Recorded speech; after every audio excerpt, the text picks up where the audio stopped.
কাকা কি নাম আপনার? আমার নাম ইসমাইল মিয়া। এই গোটাকা ঘরটা আমার। এটা তো মনে হয় আর 1-2 ঘন্টা পরে থাকবে না। এরকম তো তো তাড়াতাড়ি মিস্ত্রি গেছি, মিস্ত্রি আবার অপেক্ষা আছি আর এখন বাংলা লাগবো। এই বিল্ডিংটা ভেঙে দেবে। বিল্ডিং একটা আর আপনার আর ঘর ভাঙা গেছে নি? আরো 3টা ঘর গেছে গাঙ্গে। ভেঙে গেছে।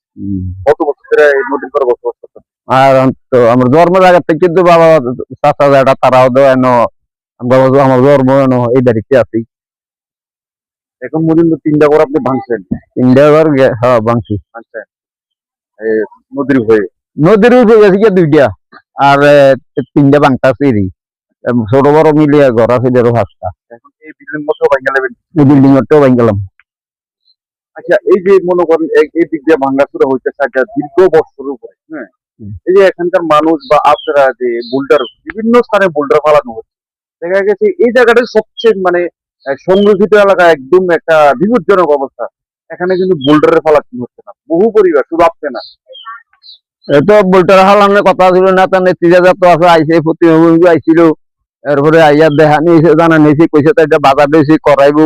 আর জানতো তো 10-15 বছর ধরে এর মধ্যে বিজেপি সরকার আছে, তারাও কইছে অনমনি বাজারে যে করতে করতে আমরা উচ্ছেদ করে দিছে সঙ্গে।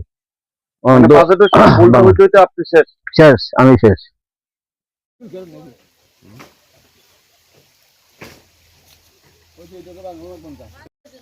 রোদার সময় এসে কইছে যে কাম একটা শুরু হয়ে গেছে। এক সপ্তাহের মধ্যে আইতাছে।